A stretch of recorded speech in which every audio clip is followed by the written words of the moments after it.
Great. So we're going to make a start because it's a lunch time agenda. And this has been one of the most popular sign-ups that we've had so far, with almost 60 people.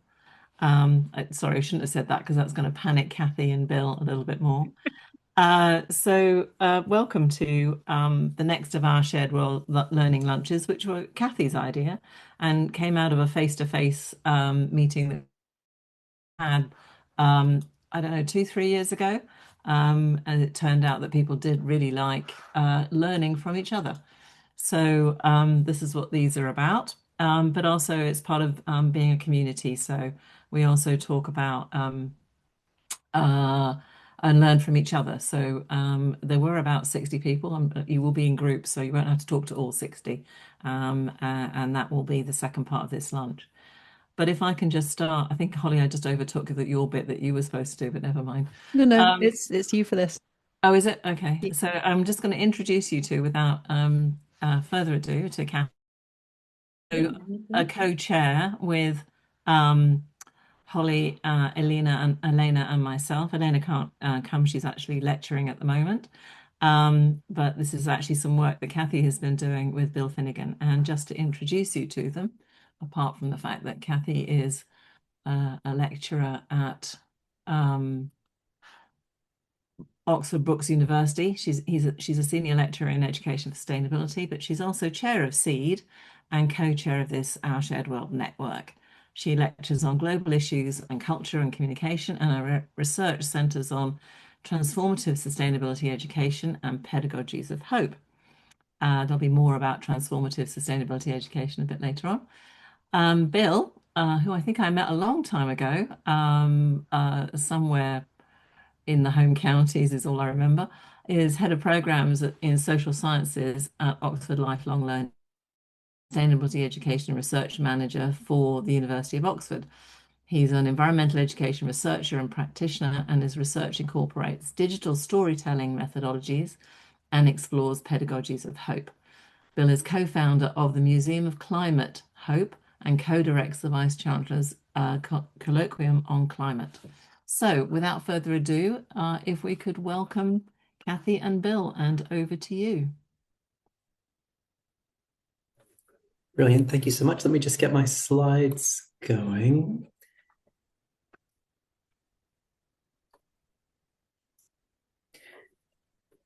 And can someone give me a thumbs up or something if you can see my slides and hear me? Okay, great. I see some thumbs. Great. Brilliant. So thank you for that introduction, Anne. And again, because this is a tight time, I'm just going to dive straight in to some of the kind of initial ideas that Cathy and I wanted to introduce before a bit more of a dialogue about these. So this work on the hope wheel and hope-based pedagogies in climate change education, it grows out of conversations Cathy and I have been having over the past few years. And some initial things to set up are that in terms of the things we've been reading, the things we've been researching, the things we've been teaching, and programs we've been developing, and in particular engaging with particular angles of climate sustainability, environmental education that are engaging with emotional learning, transformative learning, transgressive learning. We're kind of centering some of those ideas. And we also were really interested in the fact that there are many educators out there who want to do more climate change education, but there are certain barriers, and there are different kinds of barriers, but one barrier is confidence. And it could be that they're not very confident about this because, again, of their own training or professional development. It could also be that they're worried about what might come out in a classroom when they start talking about climate change, and they're not sure exactly how they should do so that supports learners rather than potentially scares them, worries them, whatever it might be. So these were some of the background ideas. And I think we also were hearing the word hope in lots of different places, but it meaning lots of different things to lots of different people. And so the first thing I was going to do in this presentation was introduce a little bit of, what we talk about when we talk about hope in our perspective, and then pass it over to Cathy to bring in particular, some of the aspects of this work around transformative and transgressive learning. So on the question of hope, there's a rich history in philosophy, theology, psychology around the concept of hope. But one anchoring point for us comes from hope theory in positive psychology, so sometimes referred to as Snyder's hope theory. And it essentially proposes that hope is an emotional and cognitive process that has three aspects to it. There's a goal that is identified, there's a pathway identified to achieve that goal, and then there's some sort of agency, thinking, engagement with your own personal agency to achieve that goal. So one point to make is that it's more than a feeling. It's this kind of cognitive emotional process. And it has these kind of layered ideas of goal identification, way power, and willpower. But when you engage with climate change and hope, it's slightly different, because actually part of our a goal identification and our way power, willpower, it's not just an individual thing, it's a collective thing. So it's slightly different than, say, maybe I hope to get a better job, or I hope to lose weight, or whatever, the other types of things we might hope for. Another thing, kind of building on that, is, again, an image is before you. People might engage with this in different ways. There's a glass, there's water in it. Kind of typical question, is it half empty, half full? And this is, again, sometimes people talk about hope and kind of talk about optimism in the same breath. And I think it's worth maybe just kind of teasing out some of the differences here, because generally when people talk about optimism and pessimism, it's a kind of a positive or a negative stance or viewpoint or perspective. And hope kind of asks something else of us. So again, that model of Snyder's hope theory, you might identify a goal, which is I am thirsty. You might identify a pathway, which is that there's water in that glass. And you might identify agency. If I pick up the glass and I drink it, I will be less thirsty. So it's just a different way of engaging with a concept rather than just a positive thing. So it's not the same as optimism. Again, there's lots to dig into this, and people might have thoughts about this in the breakouts, which would be really interesting. The goal with this glass of water could be different. It could be that you're about to talk on a webinar and you might be thirsty at some point in the next half hour, and you think, oh, if I go fill up my glass now, I'll have over the next half hour. So, again, there could be different ways that we engage with this model. And then another reference point I think is worth mentioning is the work of Joanna Macy.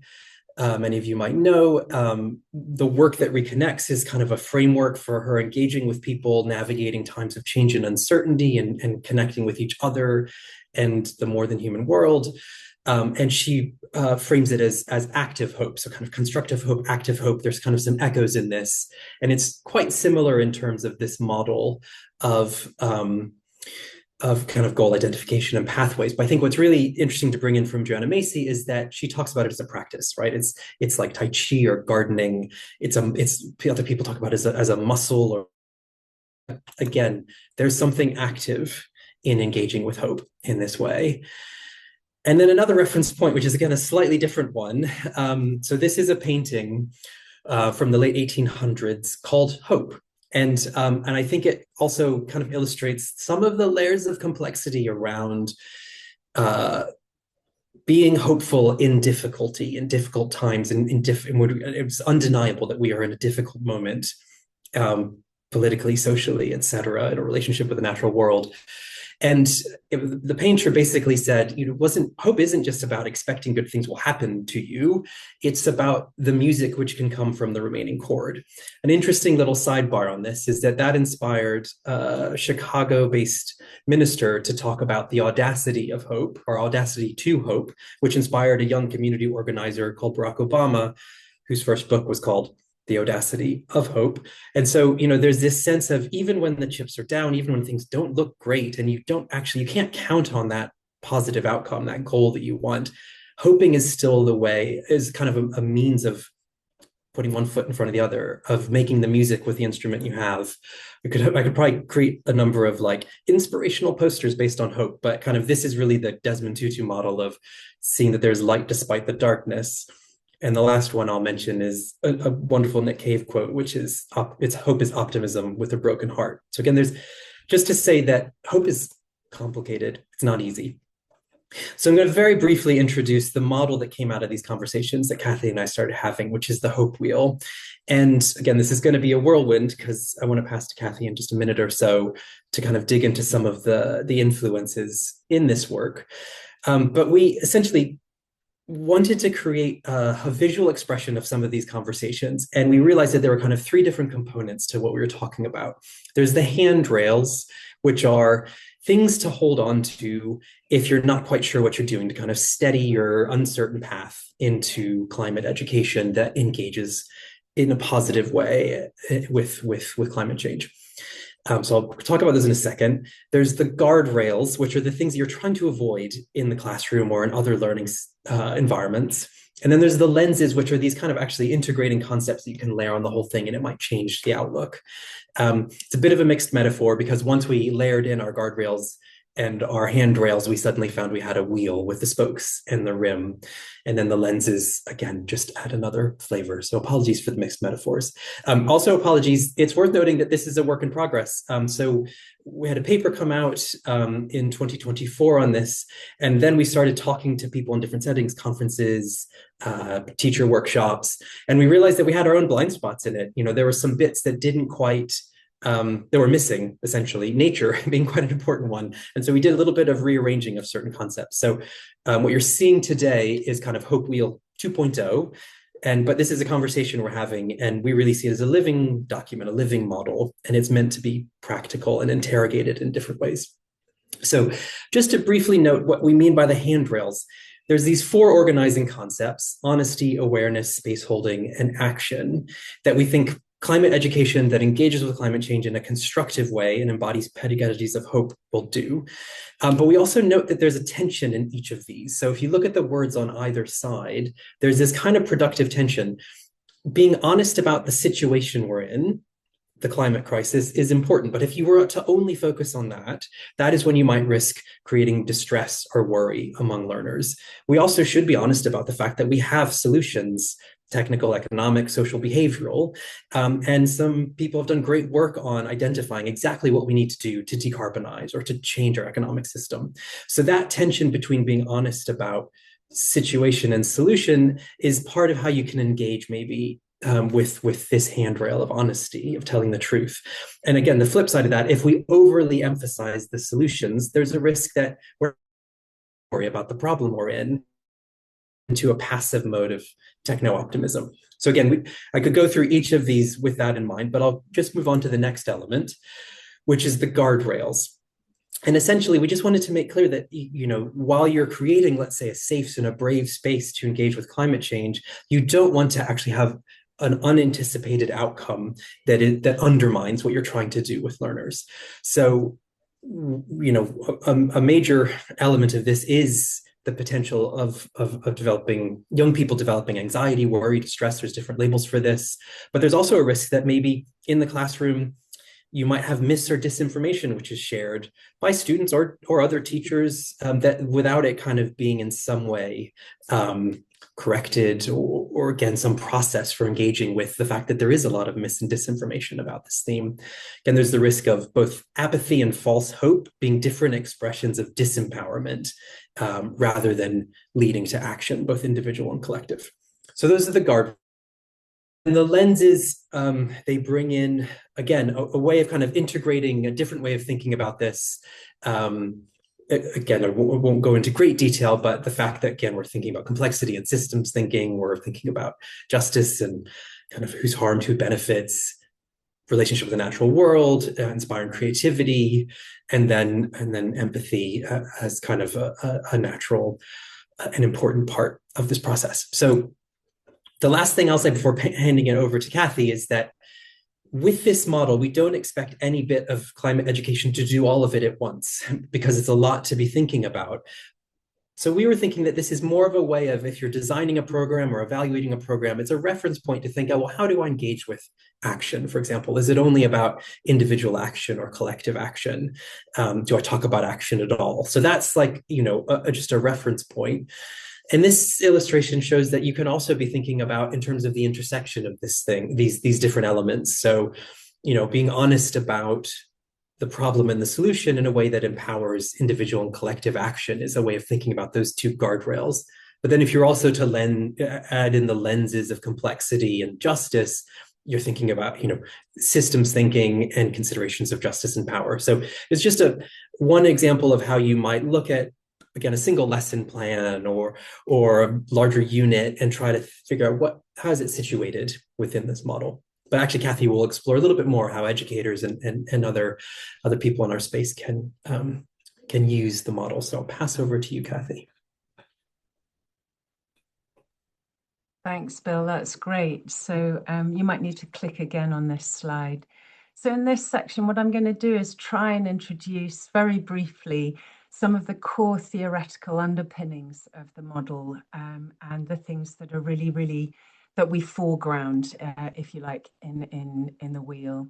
And the first of those is transformative learning theory. So here, Jacques Meserau, often dubbed the father of transformative learning, looks at this as a way of transforming problematic frames of reference and refers to disorienting dilemmas where learners will encourage a piece of information or knowledge that clashes with their worldview or their understanding. And the Hope Wheel sees this as a really rich potential site for transformative learning. Throughout the paper and on the slide here, we draw a lot on Stephen Sterling's work on transformative learning, and in particular how he distinguishes between different levels or orders of learning. And within this, you'll see on the slide here, the first order change talks about how our practices may be improved through measures of efficiency or effectiveness to doing things better. And then a second order change looks at maybe examining and changing assumptions around those practices, so doing better things. But the level of learning that we're interested in trying to support with the Hope Wheel is this idea of a paradigm change, a really transformative learning experience. So this would be a way in which the learner changes the way they see the world around them and their actions, their being within it. It's a good point to mention that Our Shared World has just published a new transformative learning report with UCL. Read a lot more if you're interested in this whole concept of transformative learning and different approaches to it. So there's a link there that we'll share with you later. But so that first really core underpinning theory is transformative learning. Can you click on the next slide for me, Bill? Thank you. And a second, which is a kind of extension really of transformative learning, looks at Valls and others that asks us to move into the areas of of sort of power, of comfort and discomfort, and really challenge and change existing unsustainable systems and norms and mindsets. So this is what Valls calls transgressing the hidden curriculum of unsustainability. And quite often in classes with students, we approach this with I Spy with My Critical Eye little starter for 10. And it's really about, digging down deep into those different systemic structures and questioning them and actively trying to change them. So that's the second key area that really informs the Hope Wheel. And then moving on, I've got a picture here of this. I gave a talk recently on emotions in environmental and sustainability and came up with this idea of emotions as being the educational elephant in the room. And there are many reasons for this. I think traditionally mainstream education has separated the cognitive from the affective. Quite often emotions and sustainability education is constrained to scientific discipline areas that favor facts and knowledge. So we may teach about parts per million, or we may give information and detail on rising sea levels, but quite often the responses to that, or the offered responses for learners, is something technical, political, or behavioral. not very often do we actually engage with. How does, 220 parts per million feel? What are the emotions that brings up in you? And that is a really critical gap that we see, I think, in teaching and learning for education for sustainability. So next slide, please. Lovely. The importance of this for teachers and educators is this question that we keep hearing in different places of, should we open Pandora's box? These huge existential questions that create very troublesome, challenging, and problematic emotions, quite understandably, as we say in the paper, give educators pause. So, looking at the research into young people's emotions and anxieties and mental health issues, we see these spiraling from many, many different sources. But the question of whether we should open the box or not is really a resounding yes, for a number of reasons. Firstly, we need to respond to those really challenging emotions. We can't remain silent about them. And secondly, also the fact that young people are already, the genie's out of the bottle. They're already experiencing, this is part of their lived experience. So on social media, in schools, in their education, in their communities, this information, sustainability and climate change challenges are filtering through to them, and often not in the best possible ways either. So there is a real need to respond, and drawing on some climate psychology from Maria Oyala's work, she stresses the need to improve our critical emotional awareness and to foster, as Bill was saying earlier, constructive hope.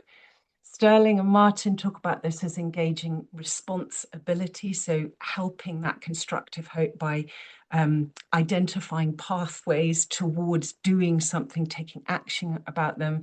And I love this quote from Paul where he talks about the need to get comfortable with being uncomfortable, or to get uncomfortable about being comfortable, you could equally say. So should we open Pandora's box? Yes, we should. Perhaps it's not a question of should we or not, but how should we open it? And that's where the Wheel hopes to provide some pointers.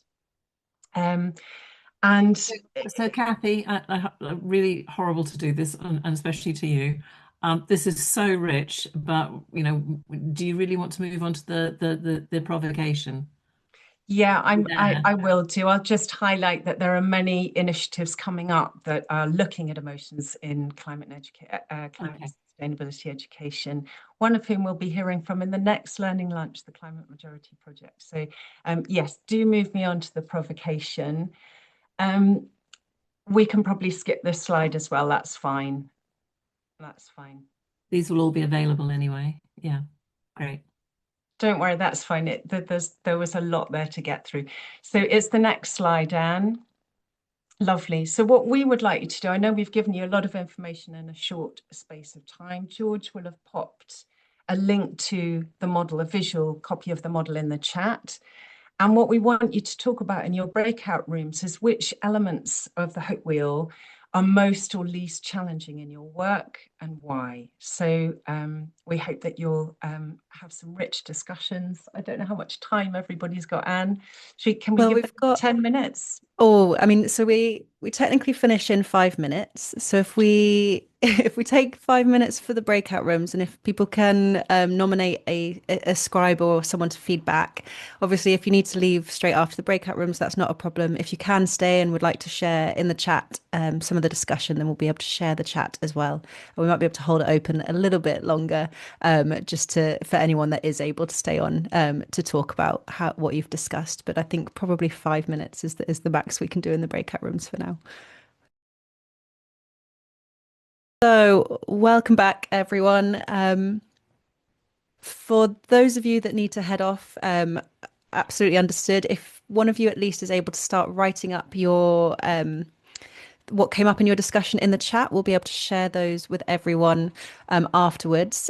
We will hold a bit of space up until 2 if people do want to stay. But before we hear back from any of the groups, while you're writing up your kind of bullet points into the chat, we just have a quick announcement to share with you. So Yeah. over to you, Anne.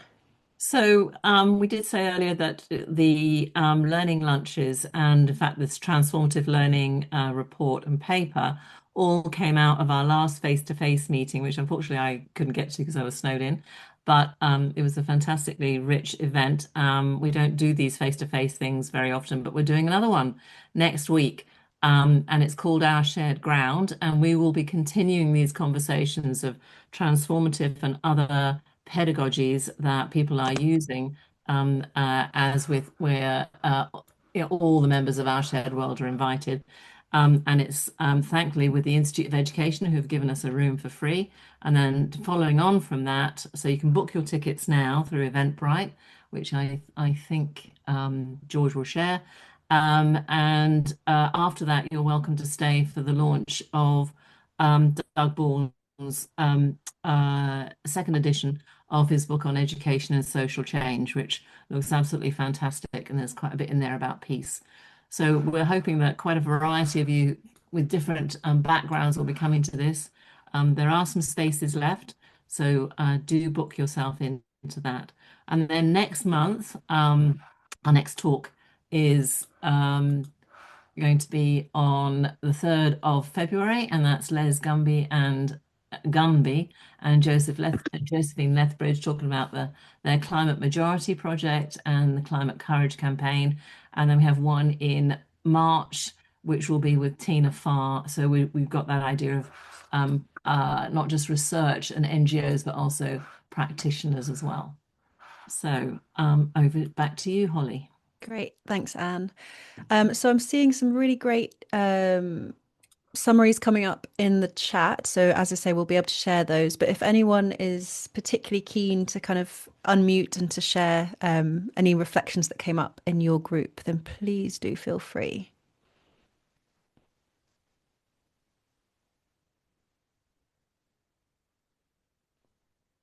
So Susan talked about mis or disinformation in school, perhaps a rising vocal minority of climate skepticism, and touched briefly on the political impartiality guidelines and school responses to that. Yeah.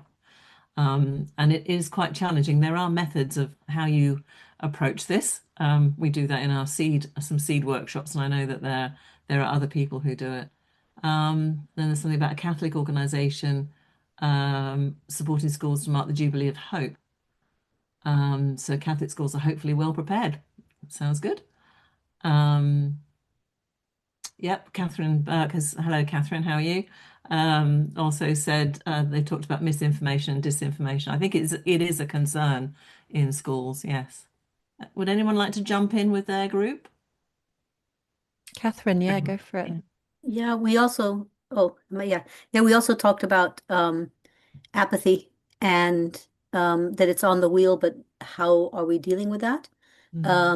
About creativity, how there need to be more opportunities for creativity.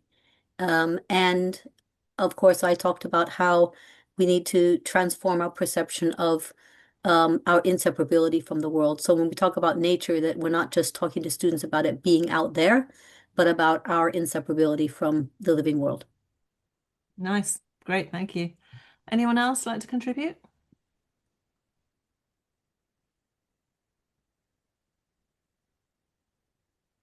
Emily. So I could say something and then my group can jump in. Yeah. So I started with the chat with the observation that a lot of the discussion in classrooms seems very performative right now around these topics. And then a potential diagnosis of many emerged that, it's this juxtaposition of needing to go deep, but then also maintaining timetabling and the rest of that. And then one of the themes highlighted that's really difficult then to do the learning around is injustice. And one of the group members had a lovely proverb that she can quote exactly, but the idea that, when things seem even more urgent is when we most need to slow down. And so that wrapped up our 5 minutes. Sounds rich, though. Sounds very rich. Anyone else? I like this response to urgency because we talk about that. Mark. Hi, folks. Lovely to be here.